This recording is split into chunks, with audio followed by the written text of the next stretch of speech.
नमस्कार, मी श्वेता अंकले. तरुण भारतच्या न्यूज बुलेटिनमध्ये आपल्या सर्वांचे स्वागत. आता पाहूया ठळक घडामोडी. 79व्या स्वातंत्र्य दिनाचं औचित्य साधून 15 ऑगस्टला होणाऱ्या मुख्य शासकीय कार्यक्रमासाठी जिल्हा प्रशासनाने जोरदार तयारी सुरू केली आहे. शहरातील प्रमुख रस्त्यांवर तिरंगा कमानी तसेच शासकीय कार्यालयांच्या परिसरात तिरंगा पताका लावून वातावरण देशभक्तिमय करण्यात आले आहे. मुख्य ध्वजारोहणाचा सोहळा जिल्हा क्रीडांगणावर जिल्हा पालकमंत्री यांच्या हस्ते पार पडणार असून कार्यक्रमासाठी पोलीस, प्रशासन, मनपा व विविध शासकीय यंत्रणा सज्ज झाल्या आहेत. तयारीचा अंतिम टप्पा सुरू असून सराव परेड, सांस्कृतिक कार्यक्रम आणि सुरक्षा व्यवस्था यावर विशेष लक्ष दिलं जात आहे. नागरिकांमध्येही स्वातंत्र्य दिनाच्या उत्सवाबाबत उत्साहाचं वातावरण आहे. 15 ऑगस्ट 2025 रोजी 79वा स्वातंत्र्य दिन साजरा केला जाईल. पंतप्रधान नरेंद्र मोदी दिल्लीतील लाल किल्ल्यावर राष्ट्रध्वज फडकावतील आणि राष्ट्राला संबोधित करतील. यावेळीची थीम नवीन भारत आहे. मोदी दिल्लीतील लाल किल्ल्याच्या तटबंदीवरून सलग 12व्या वेळी राष्ट्राला संबोधित करतील. त्यांच्या भाषणाद्वारे पंतप्रधान आंतरराष्ट्रीय समुदायाला भारताचे दृष्टिकोन देतील. तसेच संपूर्ण भाषण सैन्याच्या शौर्याला समर्पित असेल. यावर्षी पहिल्यांदाच 11 अग्निवीर राष्ट्रगीत वाजवणाऱ्या बँडमध्ये भाग घेतील. तसेच निमंत्रण पत्रिकेवर ऑपरेशन सिंदूरचा लोगो आणि न्यू इंडियाच्या उदयाचे चित्रण करणारे चिनाब पुलाचा वॉटरमार्क असेल. बेळगावात प्राथमिक कृषी पतसंस्थेतील भ्रष्टाचाराच्या विरोधात सुरू असलेल्या शेतकऱ्यांच्या आंदोलनाला आज गुरुवारी जिल्हाधिकारी मोहम्मद रोशन यांनी भेट देत दखल घेतली. यावेळी जिल्हाधिकाऱ्यांनी जिल्हा सहकारी बँकेच्या वरिष्ठ अधिकाऱ्यांसोबत बैठक घेऊन प्रकरणाची सखोल चौकशी करून कारवाई केली जाईल असे स्पष्ट केले. तसेच जिल्हा प्रशासनाकडून आवश्यक ती कारवाई केली जाईल असे आश्वासनही देण्यात आले. जिल्हाधिकाऱ्यांनी शेतकऱ्यांना उपोषण थांबवण्याची विनंती केली. मात्र मागण्या पूर्ण होईपर्यंत उपोषण मागे न घेण्याचा निर्णय शेतकऱ्यांनी घेतला आहे. गेल्या 4 वर्षांपासून शेतकऱ्यांना पतसंस्थेकडून कर्ज पुरवठा करण्यात आलेला नाही. याशिवाय 4 वर्षांपूर्वी मोठ्या प्रमाणात आर्थिक अनियमितता झाल्याचा आरोप शेतकऱ्यांनी केलाय. या प्रकरणाचा तपास करून दोषींवर कठोर कारवाई करावी आणि शेतकऱ्यांना त्वरित कर्ज उपलब्ध करून द्यावे अशी मागणीही आंदोलनकर्त्यांकडून करण्यात आली आहे. जिल्हाधिकाऱ्यांनी खत पुरवठा लवकरच सुरू करण्यात येईल असे आश्वासन दिले असून शेतकऱ्यांच्या संयमाचा अंत होण्याआधी न्याय मिळवून द्यावा अशी अपेक्षा व्यक्त होत आहे. कन्नड चित्रपट अभिनेता दर्शन आणि त्याच्या साथीदारांना सुप्रीम कोर्टाने मोठा झटका दिलाय. रेणुकास्वामी हत्या प्रकरणामध्ये कर्नाटक उच्च न्यायालयाने दिलेला जामीन नवी दिल्ली येथील सर्वोच्च न्यायालयाने रद्द केला असून आता दर्शनसह त्याच्या गँगला पुन्हा जेलमध्ये पाठवलं जाणार आहे. रेणुकास्वामी याच्या निर्घृण हत्येप्रकरणी अभिनेता दर्शन आणि त्याच्या सहकाऱ्यांवर गंभीर आरोप ठेवण्यात आले होते. या प्रकरणामध्ये न्यायालयीन चौकशी सुरू असतानाच त्यांना जामीन मिळाला होता. मात्र जामीन दिला जाणे हे चुकीचं असल्याचं म्हणत पीडित पक्षाने सुप्रीम कोर्टामध्ये धाव घेतली होती. या याचिकेवर सुनावणी करताना दिल्ली येथील सर्वोच्च न्यायालयाने आज त्यांचा जामीन रद्द करण्याचा निर्णय दिला, ज्यामुळे दर्शन व त्याच्या सहकाऱ्यांना पुन्हा एकदा तुरुंगाची हवा खावी लागणार आहे.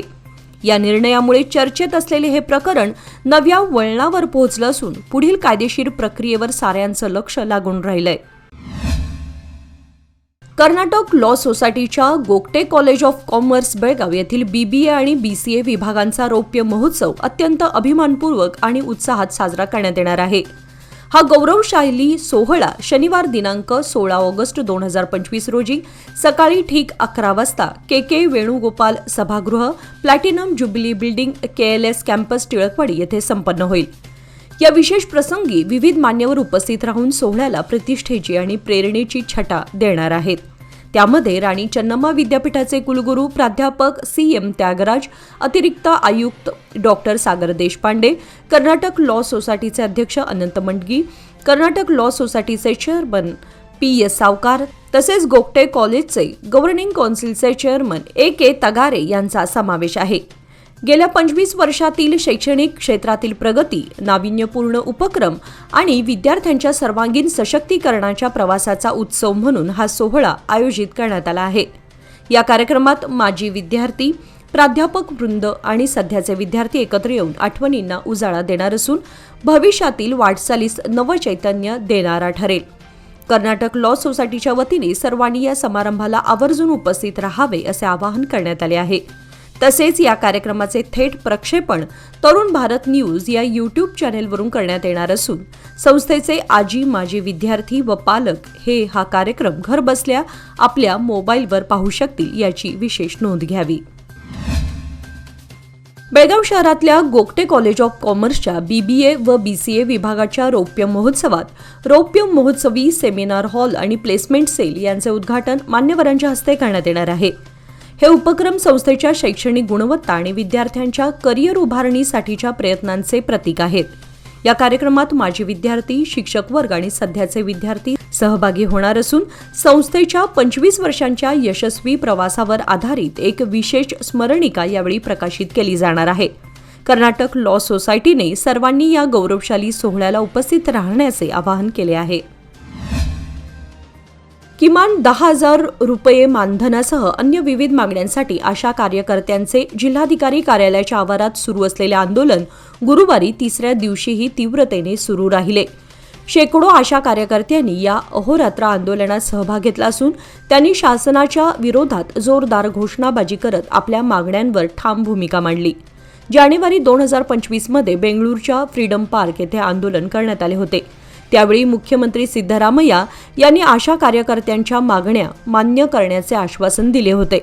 मात्र त्या आश्वासनानंतरही आजपर्यंत कोणतीही ठोस कार्यवाही झाली नसल्याने कामगारांमध्ये तीव्र नाराजी पसरली आहे.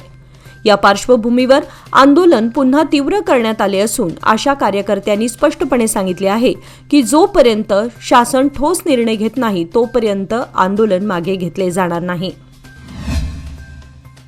कर्नाटकमधील सर्वाधिक आशादायक टियर 2 टेक हबपैकी एक असलेले बेळगाव शहर आजही बियॉन्ड बेंगळूर उपक्रमाच्या पूर्ण लाभापासून दूर असल्याची खंत स्थानिक IT उद्योजक व्यक्त करत आहेत.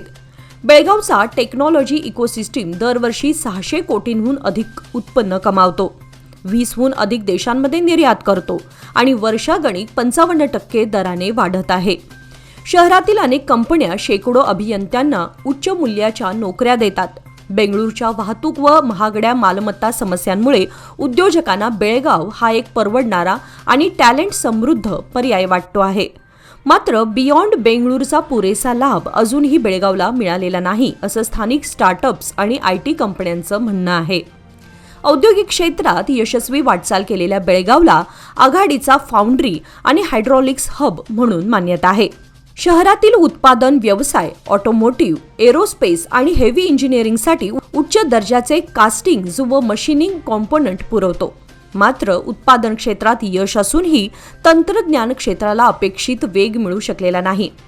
यामागे सरकारच्या धोरणात्मक पाठबळाचा अभाव आणि सक्षम इकोसिस्टीम निर्मितीचं अपयश असल्याचं स्थानिक उद्योजकांचं म्हणणं आहे.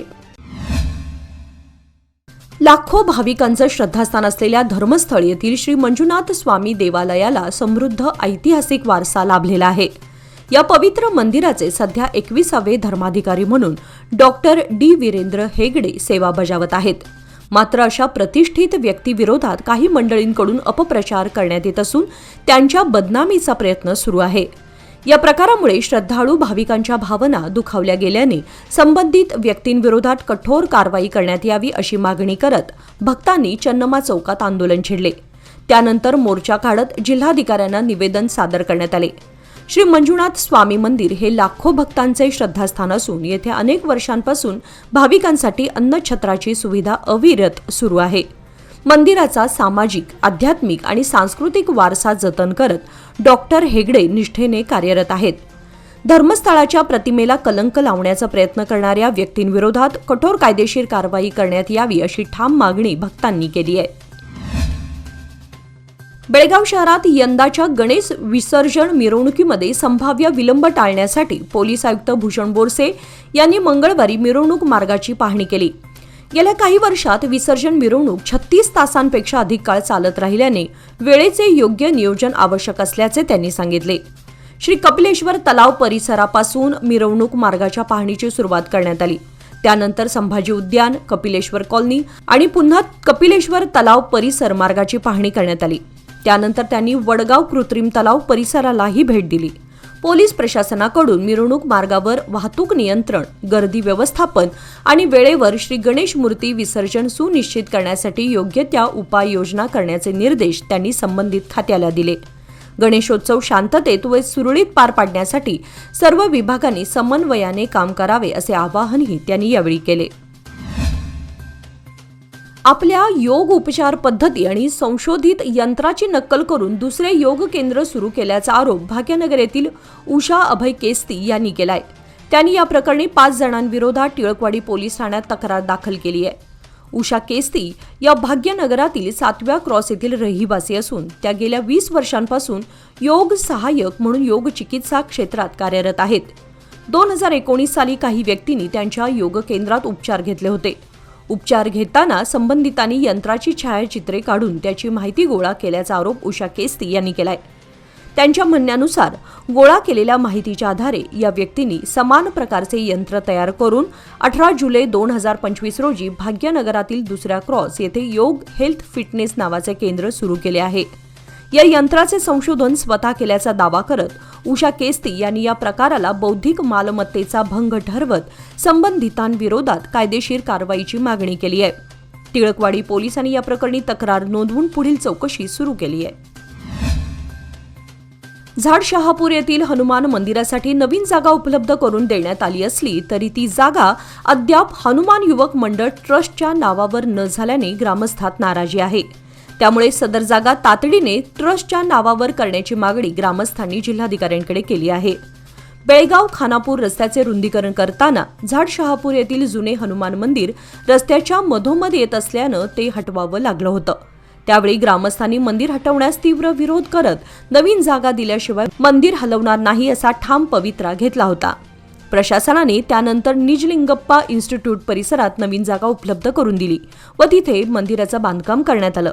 मात्र नवीन बांधलेलं मंदिर ट्रस्टच्या मालकीचं नसल्यानं भविष्यात वाद निर्माण होण्याची शक्यता असल्याने सदर जागा तातडीने ट्रस्टच्या नावावर करण्याची मागणी करण्यात आली. ग्रामस्थांनी प्रशासनाकडे यासंबंधी निवेदन देऊन मंदिराच्या स्थायित्वासाठी आवश्यक ती कायदेशीर प्रक्रिया त्वरित पूर्ण करण्याचे आवाहन केले. यावेळी माजी जिल्हा पंचायत सदस्य रमेश गोरल, मोनापा बिर्जे, दीपक गोरल, भरमा गोरल, चांगाप्पा गोरल, प्रकाश धबाले, मारुती बिर्जे, संतोष लाड, बाबू गोरल आदी उपस्थित होते. गणेशोत्सव व ईद मिलाद सणाच्या पार्श्वभूमीवर कायदा तसेच सुव्यवस्थेचा प्रश्न निर्माण होऊ नये यासाठी कर्नाटक सरकारने 27 ऑगस्ट ते 15 सप्टेंबर या कालावधीसाठी विशेष मार्गदर्शक तत्त्वे लागू केली आहेत.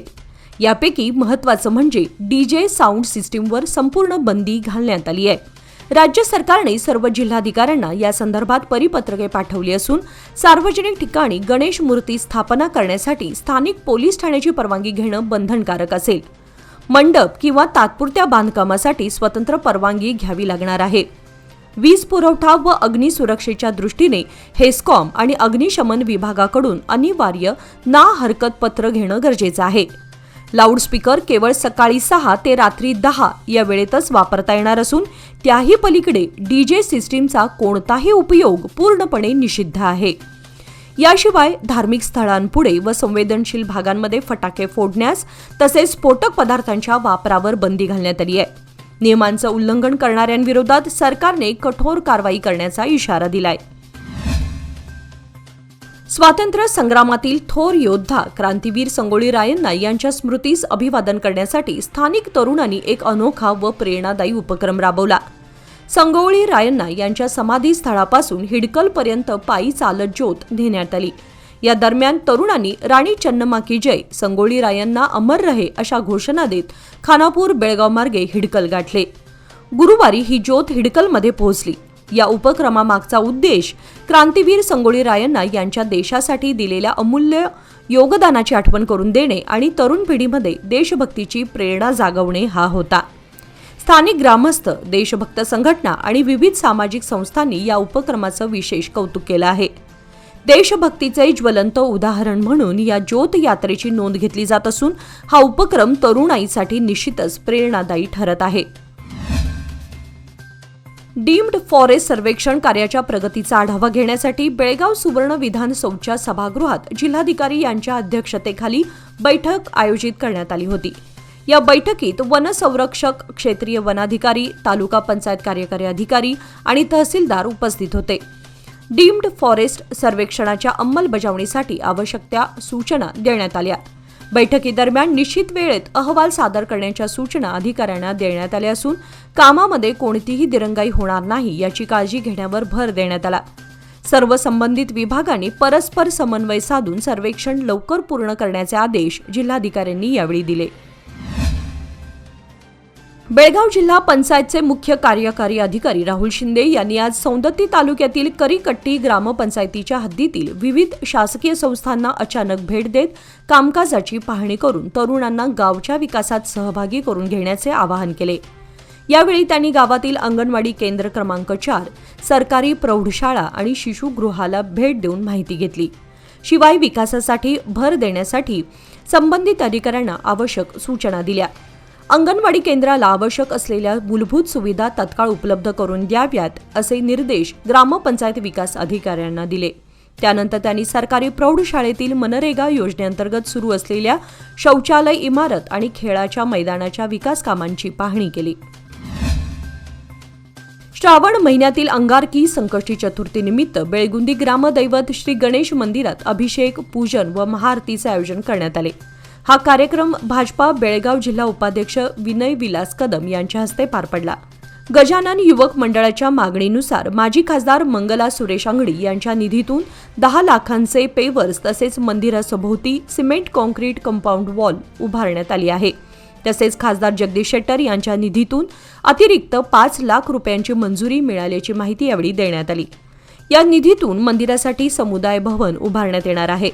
या कार्यक्रमास विश्व हिंदू परिषदेचे विनोद पाटील, देवाप्पा शिंदे, प्रल्हाद चिरमुरकर तसेच श्री गजानन युवक मंडळाचे अध्यक्ष किरण अमरोळकर, परशुराम शहापूरकर, महेश कुन्नूरकर आदींची उपस्थिती होती. परिसरातील अनेक भक्तगणांनी या प्रसंगी मोठ्या संख्येने सहभाग घेतला होता. स्वातंत्र्य दिनाच्या पूर्वसंध्येला देशभक्तीचा उत्साह ओसंडून वाहत आहे. शहरातील गणपत गल्ली, मारुती गल्ली, रामदेव गल्ली, खडे बाजार, राणी चन्नम्मा चौक, काकतीवेस, कॉलेज रोड, टिळकवाडी परिसर या प्रमुख भागांमध्ये तिरंगा झेंडे, बॅचेस, स्टिकर्स, टोप्या, बॅनर्स, रंगीबेरंगी बलून्स व इतर देशभक्तीपर साहित्य विक्रीसाठी स्टॉल्स लावण्यात आले आहेत. 15 ऑगस्टला शाळा, महाविद्यालये, सरकारी व खाजगी कार्यालये आणि विविध संस्थांमध्ये ध्वजारोहणाचे कार्यक्रम संपन्न होणार असल्याने तिरंगा खरेदीसाठी नागरिक, विद्यार्थी आणि संस्था प्रतिनिधी मोठ्या संख्येने गर्दी करत आहेत. विक्रेत्यांच्या मते यंदा मागणी वाढली असून लहान आकाराच्या झेंड्यांपासून मोठ्या बॅनर्सपर्यंत सर्व साहित्य सहज उपलब्ध आहे. देशभक्तीचा उत्साह वाढवणारे हे स्टॉल्स लहानांपासून मोठ्यांपर्यंत सर्वांचे लक्ष वेधून घेत आहेत. कंगराळी खुर्द येथील ग्रामपंचायत सदस्य व मराठा साम्राज्य स्पोर्ट्स क्लबचे संस्थापक प्रशांत पाटील यांनी वाढदिवसाचे औचित्य साधून 300 विद्यार्थ्यांना ओळखपत्र, टाय आणि बेल्टचे वाटप केले. हा उपक्रम मराठी शाळेच्या प्रांगणात पार पडला, ज्यामध्ये ग्रामस्थ, शिक्षक व पालक मोठ्या संख्येने उपस्थित होते. कार्यक्रमामध्ये एसडीएमसी सदस्य आणि मान्यवरांनी प्रशांत पाटील यांचा सत्कार केला आणि त्यांचे कौतुक केले. पाटील यांनी समाजोपयोगी उपक्रमातून वाढदिवस साजरा करण्याची परंपरा गेली काही वर्षांपासून टिकवली आहे.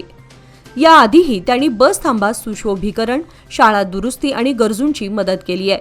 त्यांच्या या उपक्रमामुळे सामाजिक जाणीवा अधिक बळकट होत असल्याचं उपस्थितांनी सांगितलं.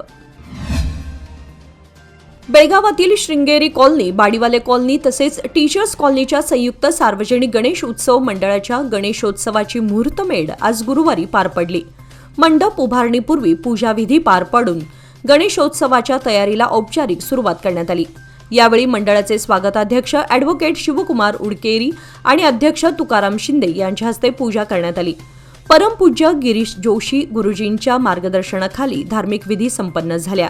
यावेळी संतोष श्रृंगारी, शंकर कांबळे, संदीप रायकर, प्रकाश शहापूरकर यांच्यासह इतर कार्यकर्ते उपस्थित होते. उद्या 15 ऑगस्ट स्वातंत्र्य दिन आणि आज श्रावण महिन्यातील गुरुवार असल्याने शहरात फुलांना मोठ्या प्रमाणात मागणी वाढली आहे. गजऱ्यांची विक्री आणि किमतींमध्ये लक्षणीय वाढ झाली असून एक हात गजरा तब्बल 50 ते 60 रुपयांपर्यंत गेलेला पाहायला मिळाला. त्यामुळे सर्वसामान्य महिलांच्या आवाक्याबाहेर गजरा जातोय. सकाळपासूनच मध्यवर्ती बस स्थानक, गणपत गल्ली, खडेबाजार परिसरामध्ये फुलांची जोरदार विक्री सुरू आहे. महिलांची मोठ्या प्रमाणावर गर्दी दिसून येत असून मोगरा, जाई, शेवंती, झेंडू फुलांना विशेष मागणी आहे. गुरुवारची पूजा आणि स्वातंत्र्य दिनाच्या कार्यक्रमासाठी फुले व गजरे लागणारे असल्याने विक्रेत्यांनीही किमती वाढवल्या आहेत. या वाढीमुळे ग्राहक नाराजी व्यक्त करत आहेत. दरवर्षीप्रमाणे यंदाही सणासुदीच्या काळामध्ये फुलांच्या दरात वाढ झाली असली तरी विक्रीला मात्र जोरदार प्रतिसाद मिळतोय. कोल्ड्रिंकच्या बाटलीतील झुरळ मारण्याचं औषध प्यायल्यानं 2.5 वर्षाच्या चिमुकलीचा मृत्यू झाल्याची घटना बेळगावातील आझमनगरात घडली आहे. मरियम अकिल अहमद तल्लूर असं या दुर्दैवी चिमुकलीचं नाव असून या घटनेत जुनेशा नामक मुलगी अत्यवस्थ आहे. तिच्यावर उपचार सुरू आहेत. मरियम ही शेजाऱ्यांच्या घरात खेळण्यासाठी गेली होती. ती जुनेशासोबत खेळत असताना त्यांना कोल्ड्रिंकची बाटली दिसली. दोघींनीही कोल्ड्रिंक समजून त्या बाटलीतील झुरळ मारण्याचं औषध प्राशन केलं. अत्यवस्थेत त्या दोघींना खासगी रुग्णालयात दाखल करण्यात आलं. उपचारादरम्यान मरियम हिचा मृत्यू झालाय. एपीएमसी पोलिसात घटनेची नोंद झाली आहे. स्वातंत्र्य दिनाच्या पार्श्वभूमीवर गुरुवारी सायंकाळी निपाणीत आमदार शशिकला जोल्ले यांच्या नेतृत्वाखाली तिरंगा रॅली काढण्यात आली. बोलो भारत माता की जय, जय जवान जय किसान, वंदे मातरम अशा घोषणा देत मोठ्या उत्साहात दुचाकीवरून तिरंगा रॅली काढण्यात आली. या तिरंगा रॅलीचा शुभारंभ मुरगुड रोडवरील भाजपा कार्यालयासमोर मान्यवरांच्या उपस्थितीत करण्यात आला. शहरातील प्रमुख मार्गावरून तिरंगा रॅली काढताना देशाभिमान व्यक्त करण्यात आला. उद्या दिनांक 15 ऑगस्ट रोजी संपूर्ण देशात स्वातंत्र्य दिनाचा उत्सव मोठ्या उत्साहात साजरा केला जाणार आहे. त्यानिमित्ताने तरुण भारत कार्यालयाला 1 दिवसाची सुट्टी जाहीर करण्यात आली आहे. त्यामुळे 15 ऑगस्ट रोजी प्रसारित होणारे तरुण भारत न्यूज बुलेटिन प्रसारित होणार नाही अशी माहिती संस्थेच्या वतीने देण्यात आली आहे. सर्व दर्शकांनी याची नोंद घ्यावी असं आवाहन करण्यात आलंय. या आनंददायी पर्वानिमित्त तरुण भारत परिवारातर्फे सर्व वाचक आणि प्रेक्षकांना स्वातंत्र्य दिनाच्या हार्दिक शुभेच्छा. आणि याचबरोबर आजचे बातमीपत्र इथे संपले. अधिक माहिती आणि ताज्या घडामोडींसाठी पाहत रहा तरुण भारत न्यूज चॅनल. तसेच आमच्या चॅनलला लाईक, शेअर आणि सबस्क्राईब करायला विसरू नका. आणि विश्वासार्ह बातम्यांसाठी दररोज वाचा दैनिक तरुण भारत. धन्यवाद.